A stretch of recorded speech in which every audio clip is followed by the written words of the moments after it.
प्यारे विद्यार्थियों सत श्री अकाल। मैनूं उम्मीद है कि तुसीं अपनी पढ़ाई सारी रखी हुई है तो आपां हुण रिविज़न कर लैंदे थोड़ी जी। तो सब तो पहला टॉपिक जिहड़ा मैं लिया तुहाडे वास्ते CLT। ये तुहाडे एग्जाम्स दे विच भी आया सी CLT तो काफ़ी अच्छा तुहाडा रिस्पॉन्स सी। फिर भी कुछ कमियां सी, चलो आपां डिस्कस कर लैंदे आ। तो CLT किस नूं कहा जांदा है? Communicative language teaching. Communicative, what is communicative? Communicative हुंदा कि आपां अपनी गल नूं दूसरे तक पहुँचा देनी जां दूसरे दी गल नूं आपां खुद समझ लैना। कम्यूनीकेट करना, संचार करना अपने विचारां दा, उसनूं कम्यूनीकेट किया जांदा है। तो C स्टैंड्स फॉर कम्यूनीकेटिव। लैंगुएज भाषा कोई भी हो सकती है, पंजाबी, हिंदी, अंग्रेज़ी यानी अदर। टीचिंग पढ़ाना। तो CLT की जिहड़ी फुल फॉर्म है communicative language teaching.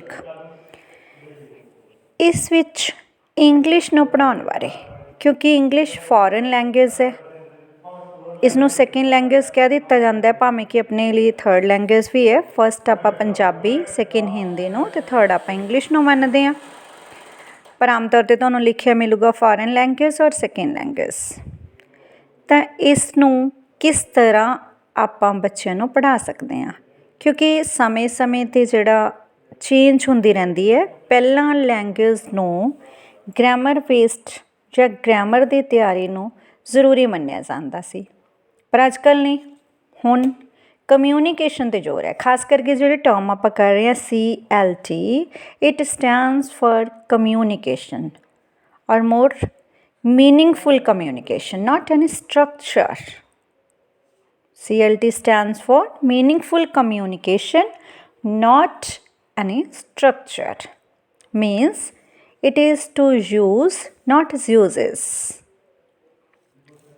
Not only study of language, no grammar, but to communicate our thoughts, expressions.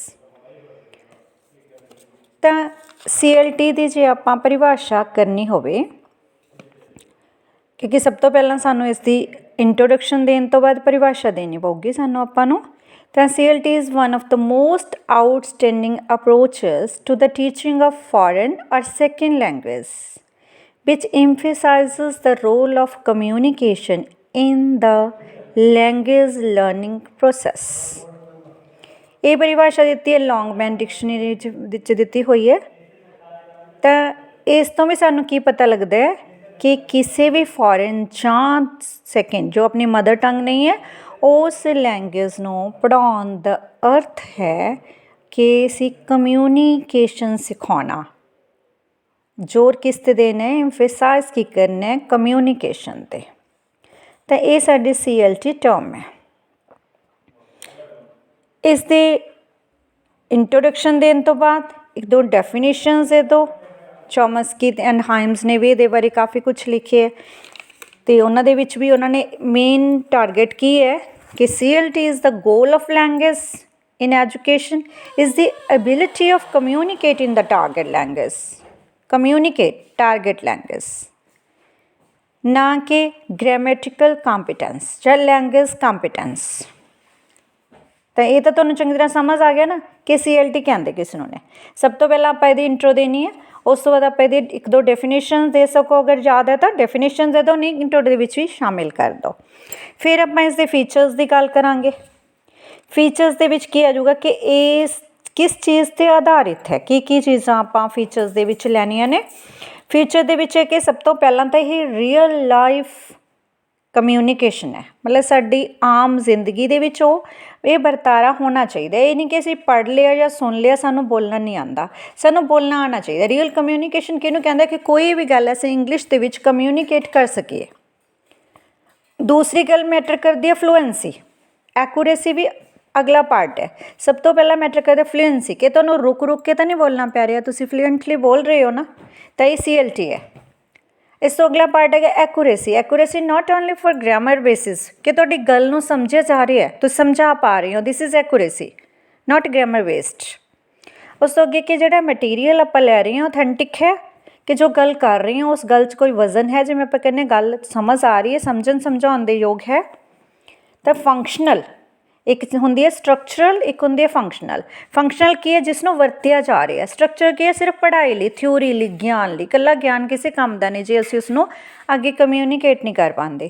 तो जिहड़ी CLT है साडी सिर्फ फंक्शनल पार्ट नाल संबंधित है, नहीं कि असीं ग्रामर गलत कर सकते हैं जो कुछ भी बकैब गलत होवे, नो, पर यह फंक्शनल पार्ट है कि असीं अपनी गल नूं समझा पा रहे हैं। तो असल में CLT की है able to read discuss and language ही वैसे able to read discuss and write about language ये है। तो CLT का मेन पर्पज है to convey our message in English. तो की हो गया कम्यूनीकेटिव कंपिटेंस है, नॉट लिंग्विस्टिक कंपिटेंस। तुम इस पॉइंट पर काफ़ी जोर दे सकते हो बेटा कि जी CLT है कम्यूनीकेटिव कंपिटेंस है, ना कि लिंग्विस्ट कंपिटेंस। तो हुण इहदे विच जे अगों आपां फीचर्स तो बाद प्रिंसीपल्स की गल करिए, वैसे तो फीचर्स जिहड़े थोड़े बहुत प्रिंसीपल्स उहदे नाल मैच कर देंदे ने। फीचर्स उहदी सारी जिहड़ी बेस आ जांदे, प्रिंसीपल्स भी उहदे सिद्धांत ने कि लैंग्वेज के किहड़े-किहड़े सिद्धांत होने चाहिए ने। मेन प्रिंसीपल दे विच ओही फ्लुएंसी ते ज़्यादा जोर एक्यूरेसी नालों, कम्यूनीकेट कंपीटेंस ते ज़्यादा जोर लैंग्वेज कंपीटेंस नालों, और रियल लाइफ सिचुएशन होनी ज़रूरी है कि असी कोई इमेजनरी चीज़ सुनी जाइए या बोली जाइए, पर जो सानू आम लाइफ के विच आके किसी नाल इंग्लिश गल करनी पवे असी फेल हो जाइए तो वो रियल लाइफ नहीं होएगा, तो असी रियल लाइफ गल कर सकीए। दूसरा जो भी गल असी करते हैं कम्यूनीकेट हो रही है मीनिंगफुल होवे, जिसकी मीनिंग ही नहीं समझ आया, अथेंटिक मटीरियल नहीं सही नहीं, तो कम्यूनीकेशन का कोई फायदा नहीं। दूसरी ये अप्रोच जी है लर्नर सेंटर्ड है, विद्यार्थी आधारित। जिवें मैं तुहानूं कोई चीज़ करवा रही हाँ तो तुहानूं ध्यान विच रख के फोकस च रख के, अगर तुसीं एज पर टीचर स्कूलों जाने हो TP के दौरान कुछ समझा रहे हो अपने बच्चों को, तो तुसीं उत्थे टीचर बन जाते हो, तो तुहाडे स्टूडेंट्स वो विद्यार्थी ने, तो तुसीं किस नूं फोकस करोगे, स्टूडेंट्स नूं। ये अप्रोच ही इस चीज़ नूं लैके करके अपने आप नूं फोकस नहीं करना, टीचर ने बच्चे ते फोकस करना है। तो टीचर सिर्फ फैसिलिटेटर होएगा, गाइड का काम करेगा, तो बाकी नहीं कुछ करना, उन्हें बच्चे ने बोलना है। एक्टिविटी बेस्ड प्रोग्राम है कि तुहानूं एक्टिविटी देती तुसीं बोलो, चाहे वो गलत बोलिया जाता है, पहला सही नहीं बोलें तो कोई गल नहीं, प्रैक्टिस प्रैक्टिस फिर आ जाएगा। तो ये सन प्रिंसीपल्स। पहला आपां कीता इंट्रो, फिर आपां डिफिनीशनस की गल की, फिर आपां गल की फीचर्स की, फिर आपां गल की प्रिंसीपल्स की। तो उस तो बाद आपां लै सकते हैं कि टीचर का इस की रोल है। बस role of teacher in CLT मैं तुहानूं वैसे तो प्रिंसीपल्स के दौरान भी दसता कि कम्यूनीकेटिव सेंटर्ड अप्रोच होनी चाहिए टीचर की। दूसरा लर्नर सेंटर्ड, उन्होंने मोटिवेशन देवे हो। थर्ड इन्वायरनमेंट क्रिएट करे कि बच्चा बोल सके, जिवें मतलब क्लास लगा रही है टीचर ने, क्लास लगी है, बच्चे ने कहे भाई इंग्लिश च बोल, बच्चा कहता मैनू तो ना बोलिया नहीं जाना मेरे तो, नहीं कोई गल नहीं, उसनों अजिहा वातावरण क्रिएट करके देवे कि बच्चा अपने आप बोले, जो गलत भी बोलता है उन्होंने हल्लाशेरी देवे तो इंप्रूव करने की कोशिश करे उसकी। तो इन्वायरनमेंट क्रिएट करना है, इंस्ट्रक्शन भी इंग्लिश देवे आप कोशिश करें। उस तो बाद मॉनिटरिंग एंड फीडबैक कर सकते, अगर कोई टूल्स वगैरह जिमें मतलब लैंग्वेज प्रोवाइड कर सकता है या कोई ऑडियो विजुअल एड्स राही तो वह भी टीचर कर सकता है। उस तो बाद बच्चे का की रोल है, what's the role of student in CLT। Student का रोल सब तो इंपोर्टेंट होंगे बेटा, क्योंकि स्टूडेंट ने सीखना होंगे, अगर वो सीखण की भुख नहीं तो टीचर को भी सिखाना मुश्किल हो जाता है। तो वो टीचर बच्चा की कर सकता है, बच्चा जी एक्टिविटी टीचर देंदा है उस एक्टिविटी को वधिया तरीके नाल करे, उसनों समझे, तो लिसनिंग तो पहला लिसनिंग करे, फिर उस तो बाद वो अपने टीचर को भी रोल मॉडल मान सकता है, नहीं कुछ होर ऑडियो सुन के इस तरह की चीज़ों भी वो सीख सकता उत्थों। तो किहड़े मैथड्स नाल किहड़ियां टैक्नीक्स ने कि असीं यूज़ कर सकते हैं, सिंपल ने बेटा, तुहानूं कोई रोल प्ले दिता जा सकता है, कोई भी मतलब डायलॉग फिल्म का ही बोलण नूं कह दिता जाए, दिस इज़ आल्सो CLT नूं इंप्रूव करदा है। कोई ओरल बोलन नहीं कहता, मान लो क्लासरूम दे विच किसी चीज़ लिए बोलन नहीं कहता, सानूं सामने बड़ा अच्छा ग्राउंड दिखाई दे रहा है जां ट्रीज़ दिखाई दे रहे हैं, इन्वायरनमेंट बारे बोलन नूं कहा जा सकता, तुसीं 2-4 लाइनां जो भी मौके पर बोल सकते हैं। प्रैजेंटेशन देण नूं कहा जा सकता किसी चीज़ ते। क्वेश्चनिंग एंड आंसरिंग हो सकता है, पुराना मैथड है ही है, तुहानूं टीचर क्वेश्चन पूछे तुसीं आंसर दो इंग्लिश दे विच, कोई प्रॉब्लम सॉल्विंग मैथड हो सकते। कोई पिक्चर वगैरह दिखा के तुहानूं स्टोरी बोलण वास्ते कहा जा सकदा इंग्लिश दे विच, राइम वगैरह हो सकदी है, डिफरेंट टैक्नीक्स हो सकदियां ने CLT लई। करना की है एक्टिविटी किस विच, इंग्लिश दे विच। क्यों? क्योंकि कम्यूनीकेट करना आपां। हुण इस दी एडवांटेजेस की है, क्यों असीं इसनूं यूज़ करिए, कि इहदा कोई बेनीफिट भी है सानूं, एडवांटेजेस हैगियां इस अप्रोच दियां। तुसीं की महसूस करदे हो बेटा, हैगियां ना इहदियां अप्रोच दियां, क्योंकि कोई भी काम करदे आ देखो ਉਹਦੇ बेनीफिट्स होणगे ही होणगे। और इस कंसैप्ट ਨੂੰ अजकल सब तो ज़्यादा प्रफुल्लित किया जा रहा है, प्रचारित किया जा रहा है, तो इस ਵੱਲ ਆਪਾਂ ज़्यादा ध्यान देना, क्योंकि इंग्लिश बोलण ते जोर दिता जा रहा हुण कल्ला सिੱਖਣ ते नहीं। तो ये बहुत बेनीफिशियल है, क्योंकि स्टूडेंट्स सीख जाते हैं इंग्लिश बोलना, तो उन्होंने ग्रैमर की जी बोरीयत है तो भी थोड़ी राहत मिल जाती है, कॉन्फिडेंस बढ़ जाता। तुसीं किते बाहर जाते हो तो तुहानूं कॉन्फिडेंस लैवल तो इन्ना को हाई हो जाता है कि तुसीं कोई गल अपनी कह सकते हो, कि बर्डन नहीं रहिंदा लैंगुएज का, तुसीं बड़े ईजी मूड दे विच गल करते हो, क्योंकि समा जो है आपां नूं इंग्लिश की जरूरत है। कोई चीज़ आपां वेखनी है, पढ़नी है, कहनी है, तो काफ़ी हद तक सानूं इंग्लिश की लोड़ पैंदी है। इस करके इसदियां बहुत सारियां एडवांटेजिस इस तरह दियां हो गईयां कि CLT तुहानूं योग बनाएगी इंग्लिश दे विच कम्यूनीकेट करन दे।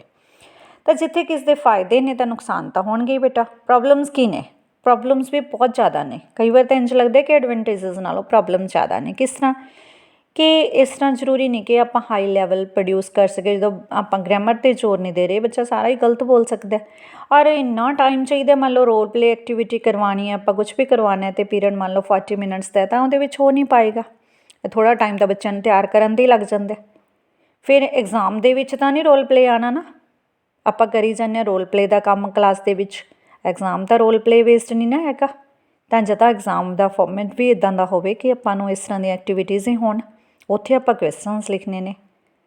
मटीरियल नहीं उपलब्ध होंदा कई बार टीचर कोल, क्लास का साइज़ इन्ना वड्डा होंदा है, क्लास बाकी बच्चे रौला पाते रहते, 2-3 बच्चे कम्यूनीकेट करते हैं, बाकी सारे रौला पाते क्योंकि इंग्लिश उन्होंने समझ नहीं आती। They are feeling bored. तो इस तरह इक्विपमेंट भी प्रॉपर नहीं है, अपने कोल किहड़ी लैंग्वेज लैब होंदी है, किस तरह ऑडियो विजुअल एड्स होंदियां ने, आप इस तरह का कुछ कर ही नहीं सकते। तो ये भी प्रॉब्लम हो सकती है कि टीचर नूं खुद नूं ही कम्यूनीकेशन ज़्यादा वधिया ना आउंदी होवे, तो वो एक फैसिलिटेटर का रोल अदा नहीं कर पाउंदा। तो ये सारियां लिमिटेशनस ने, प्रॉब्लम्स ने, पर आप प्रॉब्लम्स नूं देख के किसी चीज़ नूं सीखना बंद नहीं कर सकते। आपां तो क्वेश्चन के रूप च कीता, तुहानूं मैं सारे पॉइंट्स दस दिते। ये शॉर्ट नोट के रूप में कुछ भी आ सकता है, कोई भी लै सकते हैं। रोल ऑफ टीचर पूछा जाता, रोल ऑफ स्टूडेंट पूछा जा सकता है, प्रिंसीपल्स ले जा सकते हैं, बट ये CLT ये लिया जा सकता है। But limitations of this approach ये पूछे जा सकता है। तो लॉन्ग क्वेश्चन तो कवर हो ही गया बेटा, ये किन्ने सारे शॉर्ट नोट्स बन गए। मैं जस्ट रिवीजन के लिए तुहानूं ये करवाई है, मेरे ख्याल से तुहानूं काफ़ी हद तक ये समझ आ गया होगा। तो अज आपां कीता CLT, introduction, definition, principles, features, techniques, role of teacher, role of student, advantages of CLT and problems और लिमिटेशंस ऑफ CLT। तो तुहाडा एक पूरा का पूरा टॉपिक जिहड़ा कवर हो जाता है बेटा। करना तुसीं खुद है, मैं तुहानूं हिंट्स दे दिते ने। ਇਹਦੇ ਵਿੱਚ ਤੁਹਾਨੂੰ ਕੋਈ प्रॉब्लम ਹੋਵੇ ਜੇ ਇਸ ਨੂੰ ਇਲੈਬੋਰੇਟ ਫਾਰਮ ਦੇ ਵਿੱਚ ਕੁਝ ਵੀ ਪੁੱਛਣਾ ਚਾਹੁੰਦੇ ਹੋ ਤੁਸੀਂ ਮੈਨੂੰ फ़ोन करके पूछ सकते हो। तो अज लिए इन्ना ही, आप कोशिश करांगे कि कुछ ना कुछ थोड़ी दिन बाद करते रहिए, थोड़ी देर बाद, ताकि तुसीं इसकी रिविजन लै सको। तुहानूं इन्हां टॉपिक पूरी चंगी तरह तैयार होना चाहिए। जदों भी तुहानूं क्वेश्चन पूछे जाए इस दे अकॉर्डिंग, तो तुसीं उसका आंसर देने के काबिल हो। तो मेरे ख्याल च बच्चों समझ आ गया ना तुहानूं ये? Okay, thank you, have a nice day.